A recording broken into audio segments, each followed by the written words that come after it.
without further ado, let's begin. Lecture 1, Introduction to Homer's Odyssey, the time between Homer's Iliad and Odyssey. I told you I had some good stuff for you. Let's take a look at what it is. So, some brief preview of what the Odyssey is. The Odyssey is the epic poem that comes after the Iliad. A couple interesting facts that I will share immediately that will be on the audio, not on the slide, that if you come back to the audio, you will be able to note. One thing is this. The Iliad is much longer than the Odyssey. It's about 15,000 something lines, whereas the Odyssey is only 12,000. So we like the fact that the Odyssey is a bit shorter, and in fact the first few books of the Odyssey, also called books, just like in the Iliad, are also pretty short. They're about 300, 400 lines, so we get through the first 4 books, sometimes called the Telemachy, or the Telemachiad, because they focus on Telemachus, the son of Odysseus. They're fairly short, and we go through them very quickly. And in some ways you might say that that's like a parallel with youth. It doesn't last very long, seems like it takes a long time, but in reality it really doesn't. And so part of what this story is going to be about is how a youth becomes an adult, how a boy becomes a man. Apparently with humans, oddly enough, it's not exactly a natural process. Some key events have to occur, some key choices need to be made. Apparently taking responsibility for what is one's own is a major difference between what makes an Achaean boy a boy and what makes an Achaean man a man. But a couple other things.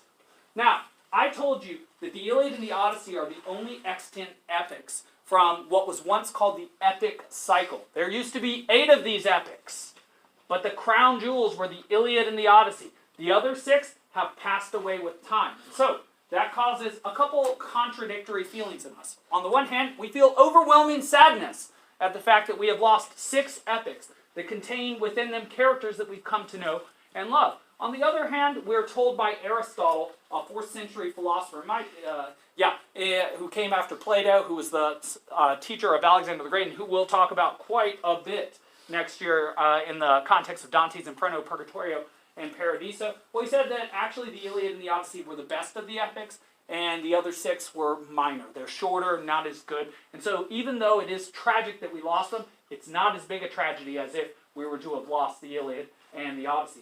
One of the reasons you can probably tell that he's correct is, why do you think the Iliad and the Odyssey survived and these other epics didn't? Well, they didn't have a printing press back then, so you had to copy by hand on very expensive, essentially sheepskin called papyrus,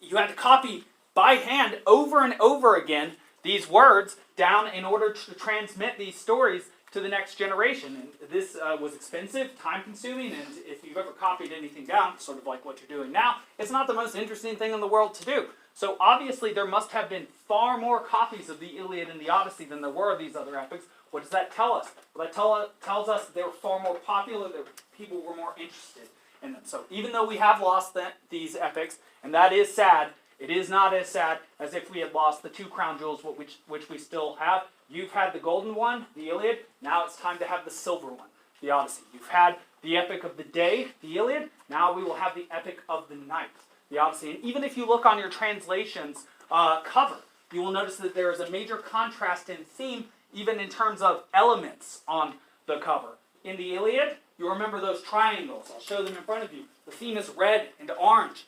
The image is an image of what? Fire, something burning. The idea being burning rage, or even Ilion itself, Troy. Well, when you look at the Odyssey on the cover, you notice light blue. Blue, the image is of what?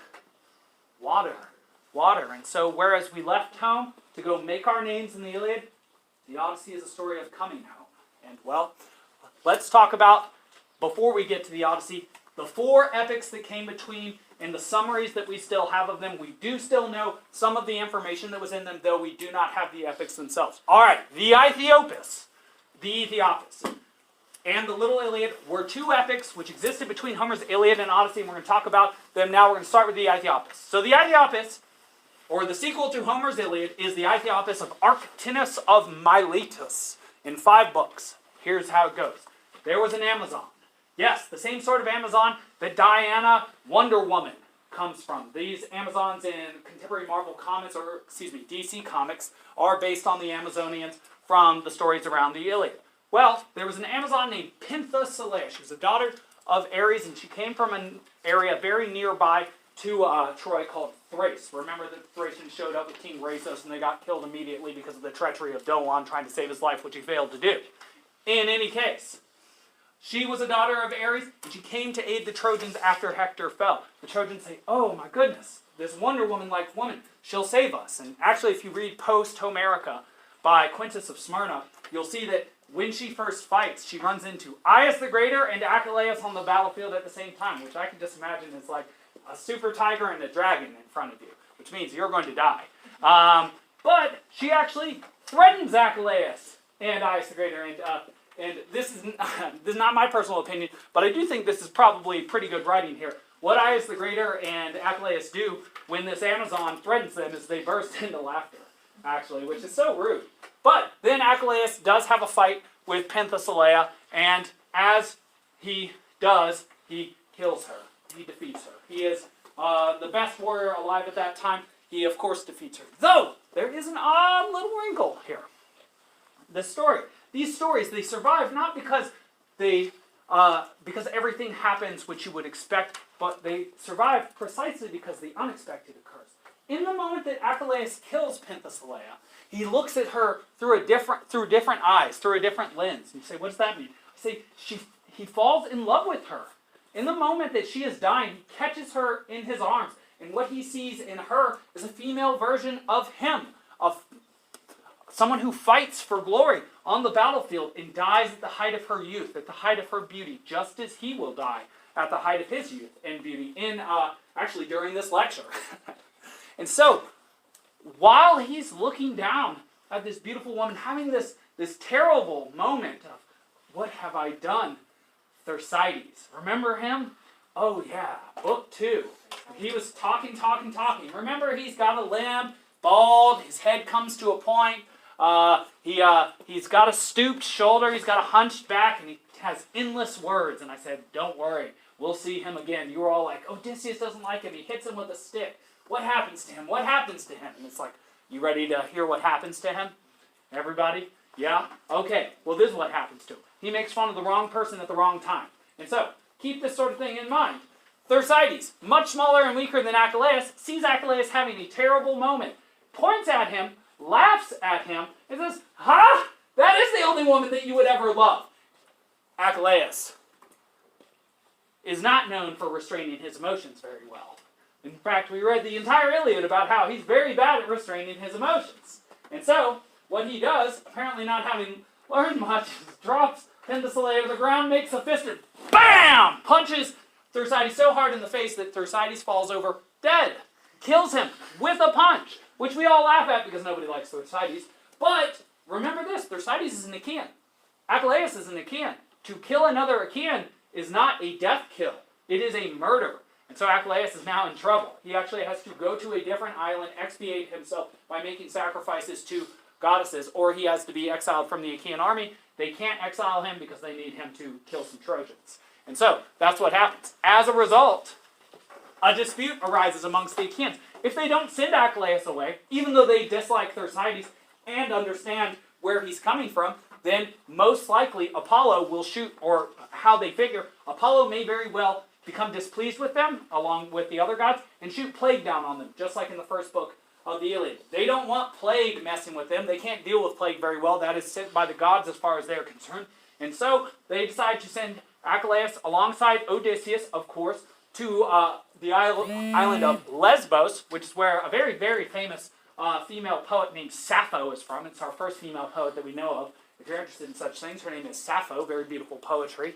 And she is from Lesbos as well, though a bit later than this, of course. In any case, Achilleus does that. He sacrifices not only to Apollo, but also to Artemis and to Leto, and he is purified of this bloodshed. He can come back. Now, once he comes back to fight, there is yet a new Trojan champion who has traveled from the dark lands of northern Africa, from Ethiopia. His name is Memnon. Do not confuse him with Agamemnon. He is not the same person, just like, sort of like how someone whose name is Ryan is not the same as Brian, and they care about that sort of thing.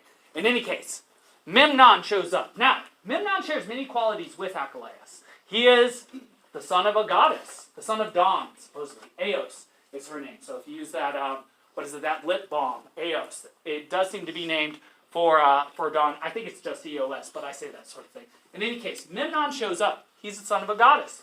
He also has very special armor that has been made for him by Hephaestus. He seems like a clone of Achilleus. And well, he and Achilleus finally have the battle that we have been searching for Achilleus. They fight from dawn until dusk in single combat until finally Achilleus slays him. This is his greatest kill. Memnon is the greatest man that he ever slays, and he is put in the dust by Achilleus. Good.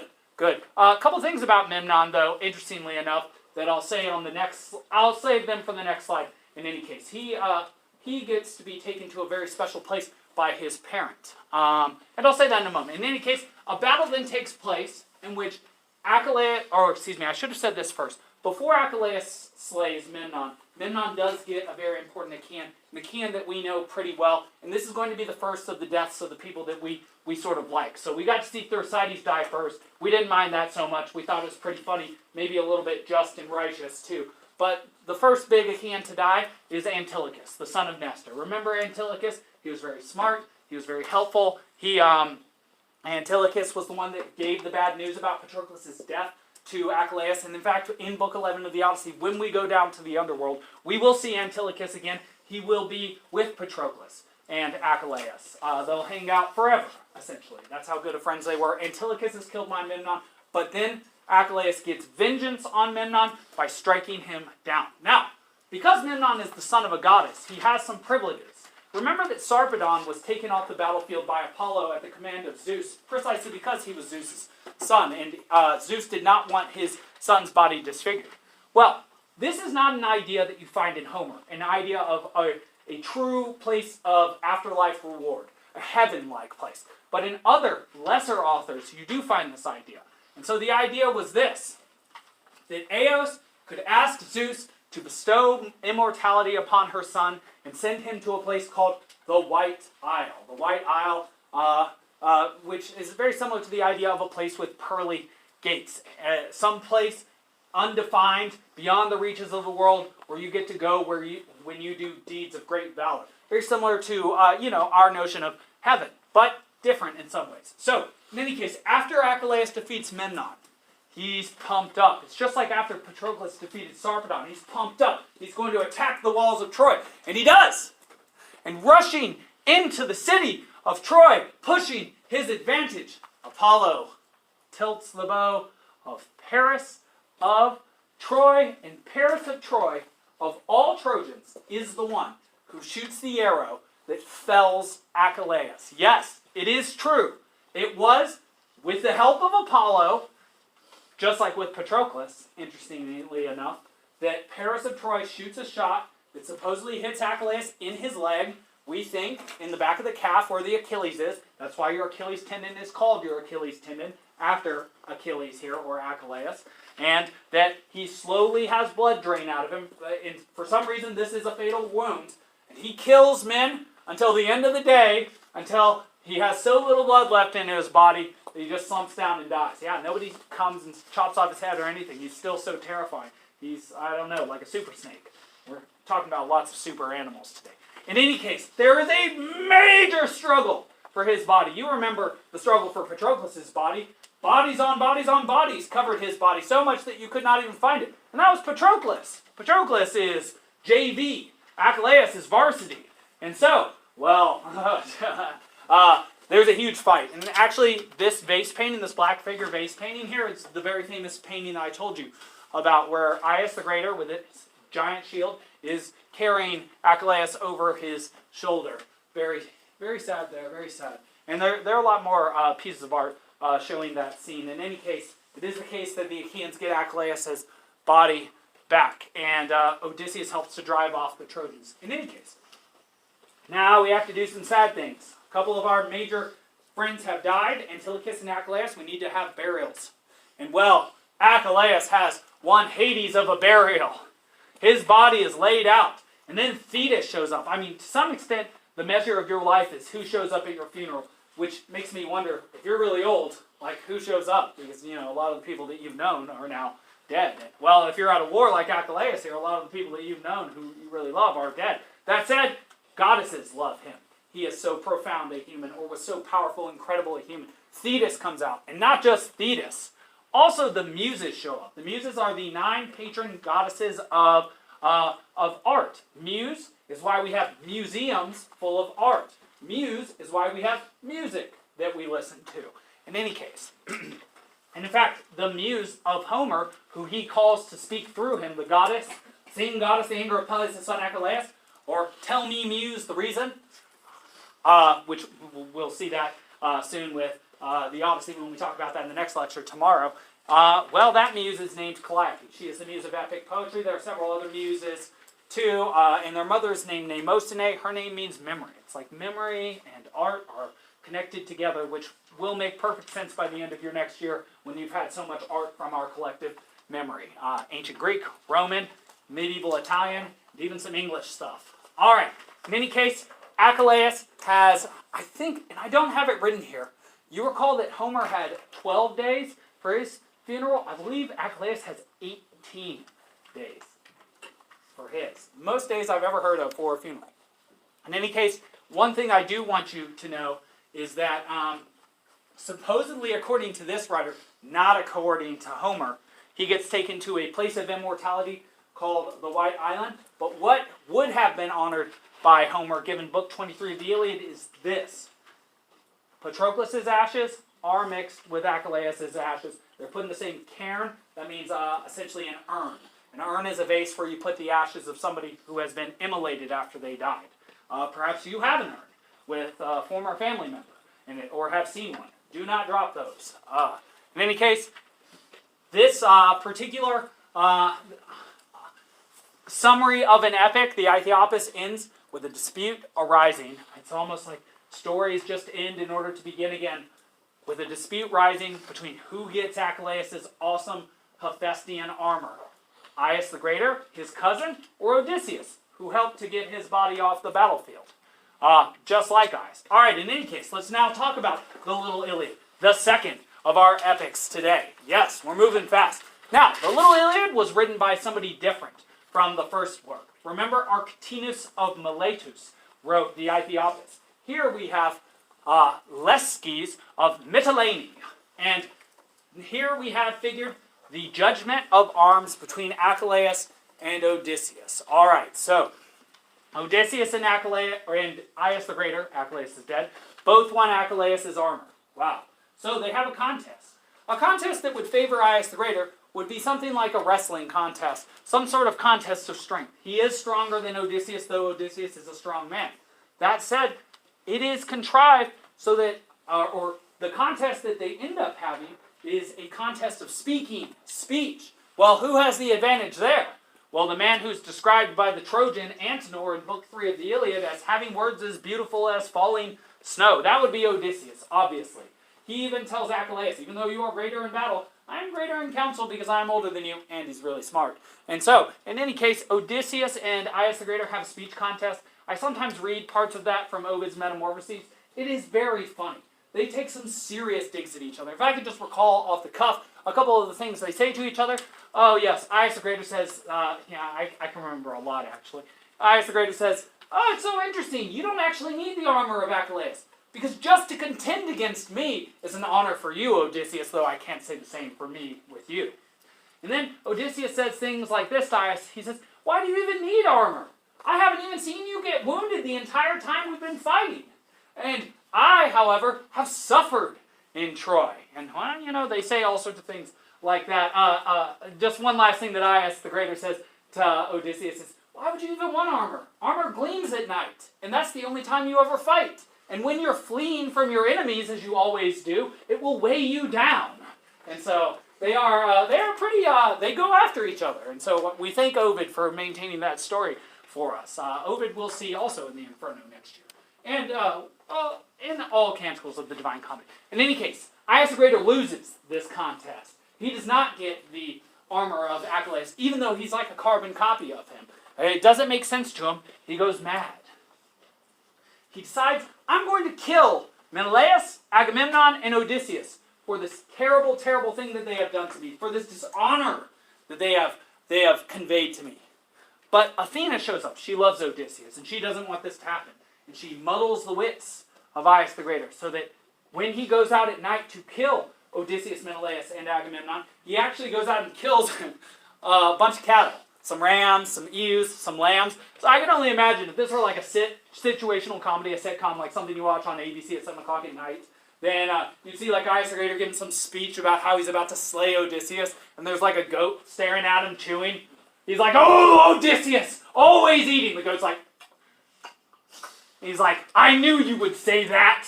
Take this." And the goat's like, and he's like, "Rah!" And the goat's like, "Rah, rah." And he's like, "Die like the goat you are. I mean, man you are, Odysseus," in any case. Yes, so what's interesting about that situation is that when Aias comes out of this crazy reverie, and we know that the gods can give you true sight, but they can also mess up your sight as well.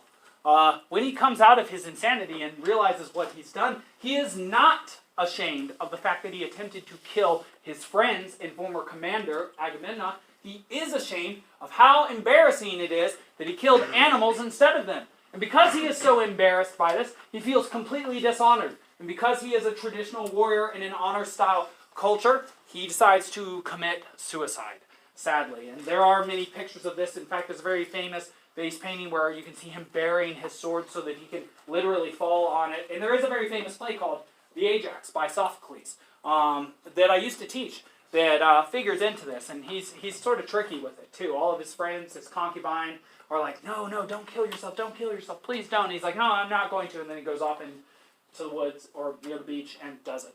And so Aias the Greater, he's out. Antilochos, he's out. Achilleus, he's out. Thersites, he's out. Memnon, you didn't really know about him, but he's out. Penthesilea, she's out. Oh yeah, we still need Paris to go out. Let's see what happens here. All right, the next thing that happens. So Aias the Greater, he's out. Odysseus and the Achaeans are in a bad situation. Achilleus is dead. Aias the Greater is dead. Who's going to win the Trojan War? They don't know. So they need a new prophet. Calchas hasn't been pumping out those good golden eggs lately. They need a Trojan prophet. So Odysseus lies in wait and catches one of the sons of Priam named Helenos. I told you that when we first met Helenos that he might be a traitor later on. Well, let's see how true that was, what I said. In any case, Helenos gets caught and prophesizes 3 things that need to happen in order for Troy to fall. The first one is a character named Philoctetes, not the satyr goat played by or voiced by Danny DeVito from the Hercules Disney movie from the 90s. No, not that Philoctetes. The real Philoctetes needs to be brought from Lemnos. Now, this is sort of a weird thing to happen because Philoctetes got bitten by a magical snake and has a magical wound on his foot that causes him terrible pain and never ever heals, and it smells really bad. And he was with the Achaeans coming to Troy, and Lemnos is very close to Troy. And it was Odysseus, because of the smell of his wounds, and because of how annoying it was that he was constantly being like,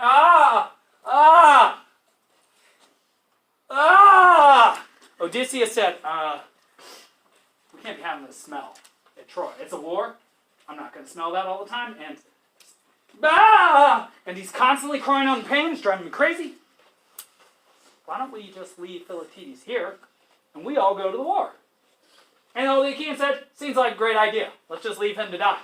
Now they have to go back and find him 10 years later, with him fully knowing that every single one of them chose to abandon him. And there is very much a play, also by Sophocles, called the Philoctetes, where Odysseus, through Achilleus' son, Neoptolemus, has to convince Philoctetes to come back. And one of the terrible things is Odysseus has filled Neoptolemus' head with lies and said, lie to him, we need him to come. And when Philoctetes is about to come, he says, you know the reason that I'm coming to fight with you, Neoptolemus, is you're just like your father. You're so honest.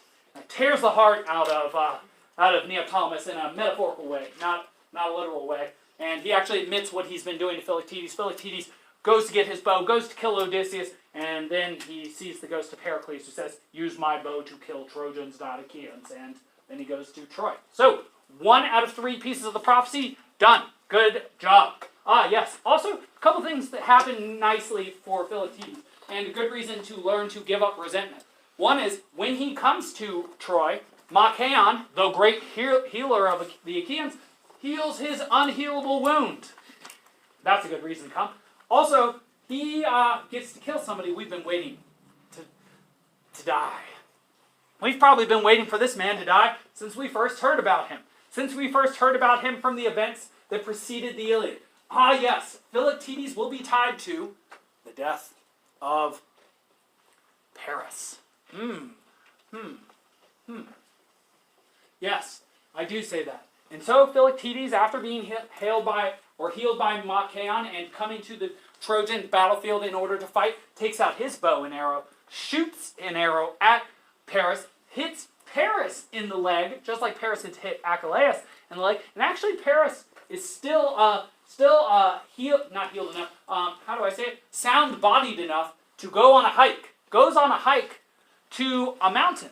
And up that mountain, and supposedly on that mountain, he tries to placate the nymph, Oenone, who had been his first wife. His first wife who he left for Helen. And he says, please, please, if anyone can heal me, it will be you. And yet, there is nothing like a nymph spurned in Greek mythology.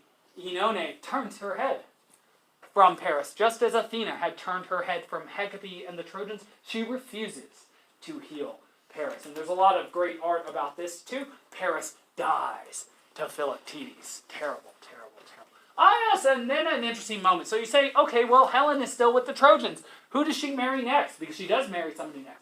Yet another son of Priam, Deiphobos, and he will pay a terrible price for being married to Helen. In any case, the second thing that Helenus tells Odysseus and the Achaeans that they must do is not only do they need Philoctetes from Lemnos, they need also Neoptolemus from Skyros. They need to go get the son of Achilleus to help them fight. And this is actually something that's done pretty easily and technically happens before Odysseus goes to get Philoctetes as well. They go to Skyros, they pick up Neoptolemus, and then just magical thinking here. He looks just like his father, but with red hair, and is just as strong and is just as old.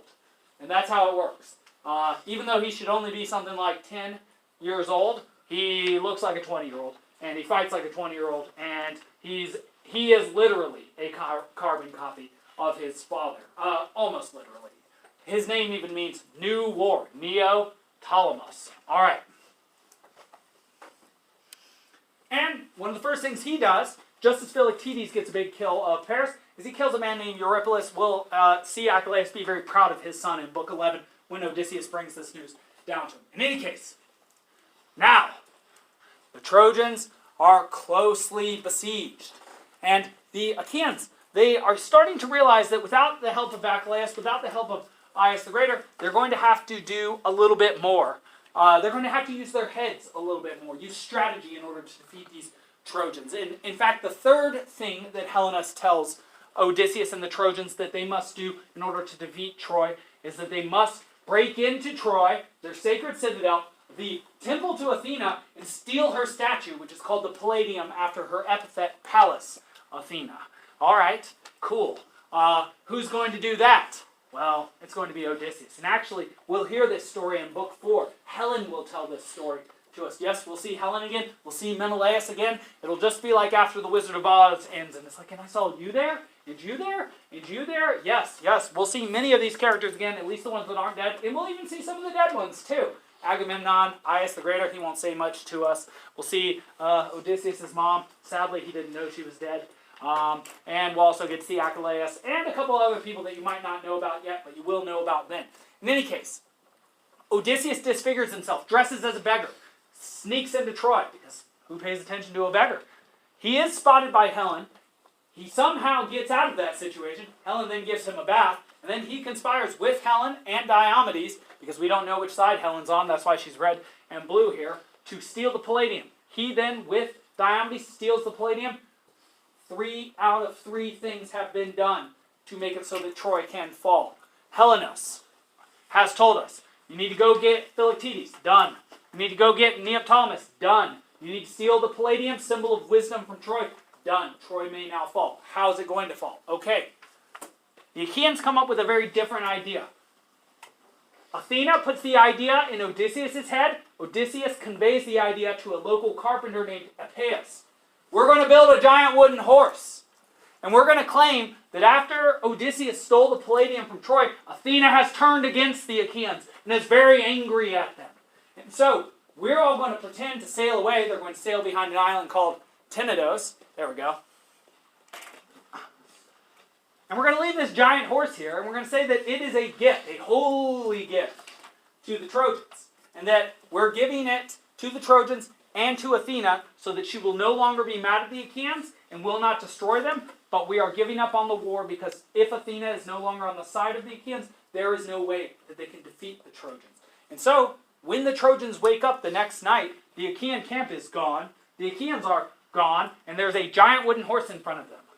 And a naked Achaean named Sinon, who claims that he was going to be sacrificed unjustly by Odysseus because he knew about Odysseus killing his friend illegally, essentially, for bringing Odysseus to Troy when he did not want to. That story comes up again. Polemides. In any case, the Trojans are convinced to bring the Trojan horse into their home. And let me just make sure I don't have too much of this. Ah, yes, I do. Okay, so here's the idea in general, and then I'll get into the specifics. The idea is this. In that giant wooden horse are the best of the Achaeans. Neoptolemus is in there, Menelaus is in there, Odysseus is in there, several other people are in there. If the Trojans do anything to this horse besides take it into their home and just keep it there, all those Achaeans are dead. If they burn it, they're dead. If they push it off a cliff, they're dead. But if they bring this wooden horse into their city and then have a huge party and then fall asleep, then they're dead. Then the Trojans are dead instead. And, well, that might be what happens. So, the third epic that we have in summary here is the Sack of Ilium, and I think it's all in the title right there. You know exactly what's going to happen. This is also by Arctinus of Miletus, just like the Aethiopis, by the way. So, the Trojans, they see this giant wooden horse. They're not stupid. They think, what do we do with this giant suspicious horse that happens to appear the moment that all the Achaeans disappear after trying to kill us for 10 straight years, doing a pretty good job of it? Maybe we could hurl it down from the rocks. That's a good idea. Troy would still stand if they had done that. Others say, burn it. It's made of wood after all. That's another good idea. Troy would still stand. And then others say that they ought to dedicate it to Athena. Well, that seems like a good idea, but it's not. And that is the idea they go with. Because something really weird happens. And if you look at this very famous statue of Laocoon with his two sons and these snakes around him, you'll get some idea of what's actually happening here. This priest of Neptune named Laocoon, you'll hear about this in Book 2 of the Aeneid soon enough when we get through that, when we do our unit on Roman epic. Well, he said, I mistrust Greeks even when bearing gifts. Very famous quote from the Iliad.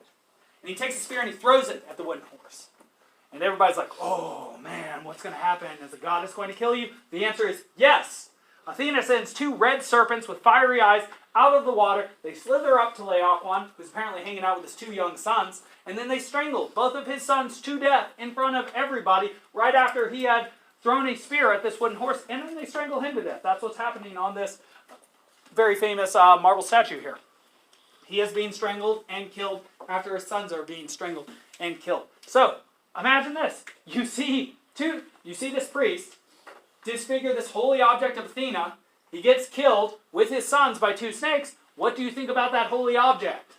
You think, don't touch it, don't hurt it, it's sacred. Definitely Athena will kill anybody that tries to harm that, so we're going to bring it inside. Sadly enough, that is again Athena taking the sides of the Achaeans. That is what will lead to the Trojans falling. They will fall tonight. So,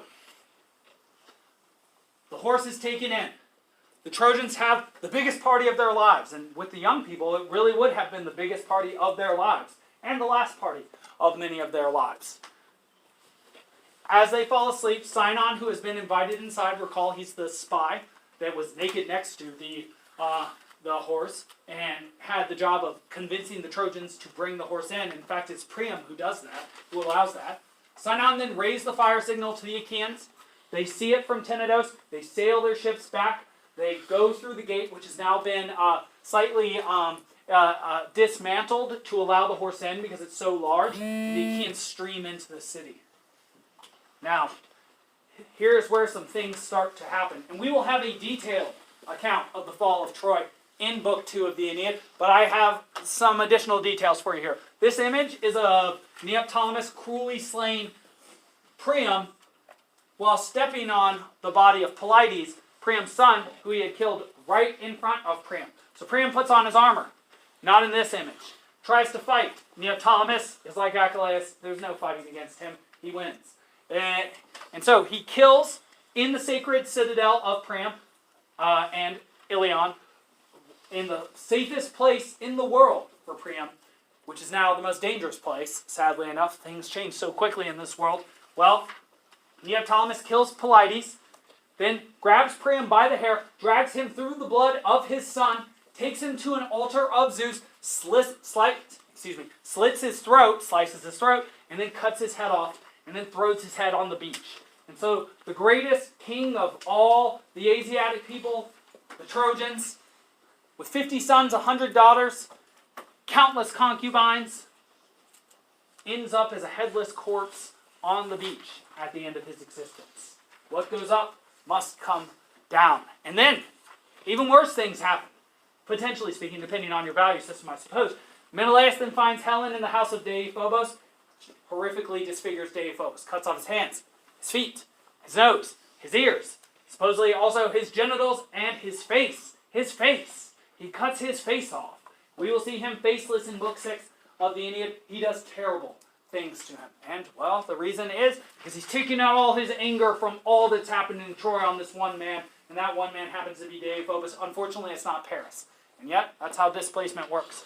And then, and this is very famous, and this leads to lots of problems for the Achaeans when they want to go home during the returns, which I suppose I'm going to have to talk about tomorrow, so through 3/4 of what we need to talk about today. Aias the Lesser, in a temple to Athena, while Cassandra is at an altar to Athena, and keep in mind, Athena is a virgin goddess, and so there's a good reason why Cassandra, during the sacking of her city, takes refuge in this temple. She is saying, please do not abduct me, please do not rape me, is what she is saying. And that is not what happens. She is taken by force by Aias the Lesser in a temple. It is a horrible act of sacrilege, and the Achaeans will pay dearly for it, and Aias the Lesser will also pay dearly for it, but even the daughters of Priam get it bad at this time. So we see sons of Priam killed, we see Priam himself going headless, we see his daughters taken by force. It is just as bad as Hector imagined in Book 6 when he talked to Andromache, and we're not even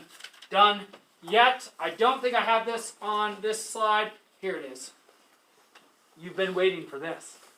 Of all this tragedy and all this death, you've been waiting for one person to die who you heard would die long ago in Book 6 of the Iliad when I told you this, even though it wasn't said there. Yes, and there are a lot of images in the art of this. It is very sad. Andromache's son, her only son by Hector, her only reminder of Hector, is taken from her arms either by Neoptolemus or Odysseus. I see good arguments for both. Probably Neoptolemus because he's so angry and mean, but possibly also Odysseus because he's so intelligent. And so he takes his Stean axe and he says, if this boy were to live, he could come back and take vengeance on me. There would still be a Trojan with claim to be king. People could unify to him. He could raise an army, and this could come back to bite me in the behind. So, might as well get rid of that possibility. He takes the Stean axe, he holds him off the edge of Troy, and he drops him off the ledge, and he dies. And Andromache has to watch screaming, and then is led into slavery, where she will then be the concubine of Neoptolemus. And that's where we get to today. We have a little bit more tomorrow.